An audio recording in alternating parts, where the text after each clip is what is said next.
السلام علیکم ورحمۃ اللہ وبرکاتہ۔ امید ہے آپ سب لوگ خیریت سے ہوں گے۔ تو آج ہم جانیں گے حضرت انس بن نضر کون تھے،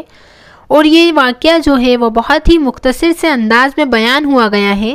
جس میں ہم جانیں گے کہ جنگ احد میں کیا ہوا تھا۔ تو حضرت انس بن نضر رضی اللہ عنہ وہ صحابی تھے جو جنگ بدر کے موقع پر شریک نہیں ہوئے، اور ان کو اس چیز کا بہت زیادہ ملال تھا، اور جس کی وجہ سے وہ اپنی نفس کو ملامت کیا کرتے تھے، کیونکہ وہ اسلام کی پہلی اہم جنگ تھی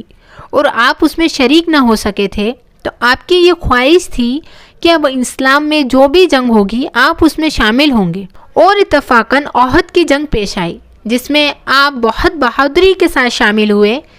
اور جنگ احد میں کافی مسلمانوں کو فتح بھی ملی، لیکن کچھ لوگ ایسے تھے جن کی غلطی کی وجہ سے شکست بھی ملی۔ وہ غلطی یہ تھی کہ جب رسول اللہ صلی اللہ علیہ وسلم نے کچھ صحابی کو ایک خاص جگہ پر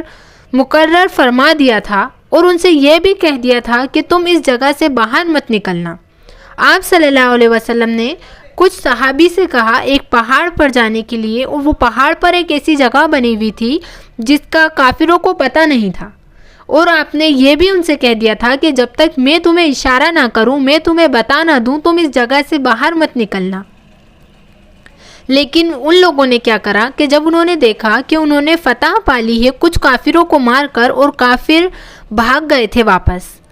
یہ جو جنگ تھی، جنگ احد جب شروع ہوئی تھی، تو آپ نے بہت اچھے سے ڈیفینڈ بھی کیا تھا، جس کی وجہ سے کافر واپس بھاگنے لگ گئے تھے۔ تو جن لوگوں کو آپ صلی اللہ علیہ وسلم نے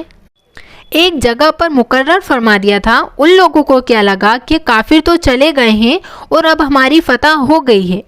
تو صرف اس غلط فہمی کی وجہ سے آپ یہ جنگ ہار گئے تھے۔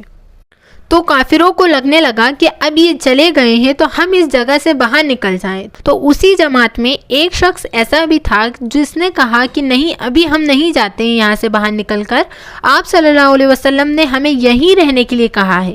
تو وہ فرمانے لگا کہ محض جو انہوں نے حکم دیا تھا وہ صرف لڑائی کے وقت ہی تھا جب جنگ ہو رہی تھی، اور وہ یہ کہہ کر اس جو جگہ تھی اس جگہ سے وہ باہر آ گیا۔ رسول اللہ صلی اللہ علیہ وسلم نے جن صحابیوں کو وہاں ٹھہرنے کے لیے بولا تھا، وہ وہاں سے جیسے ہی نکلے، کافروں نے اس جگہ کو دیکھا، اور جب اس جگہ کو دیکھا تو انہوں نے یہ سوچا کہ کیوں نہ ہم وہاں چلے جائیں، اور ان لوگوں نے اس جگہ پر ڈیرا ڈال لیا، اور ہر طرف سے جتنے بھی صحابی جنگ احد میں تھے ہر طرف سے ان کو گھیر لیا، اور گھیرنے کے بعد ان پر حملہ کرنا چالو کر دیا، اور سب ادھر ادھر بھاگنے لگ گئے۔ اور پھر حضرت انس رضی اللہ عنہ نے دیکھا کہ ایک صحابی سعد بن معاذ رضی اللہ عنہ سامنے سے آ رہے تھے۔ آپ نے ان سے پوچھا کہ کہاں جا رہے ہو؟ تو انہوں نے جواب میں کہا کہ اللہ کی قسم، جنت کی خوشبو احد کے پہاڑ سے آ رہی ہے، اور یہ کہہ کر کافروں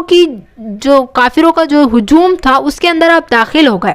اور آپ ہر طرح سے ان سے لڑنے لگ گئے، اور بہت زیادہ آپ نے جنگ بھی کری۔ ایسا نہیں ہے کہ آپ ڈائریکٹ جا کر انہوں نے یہ کہہ دیا کہ مجھے شہید کر دو، نہیں، آپ لڑے بھی، جب تک شہید نہ ہو گئے تب تک آپ لڑے۔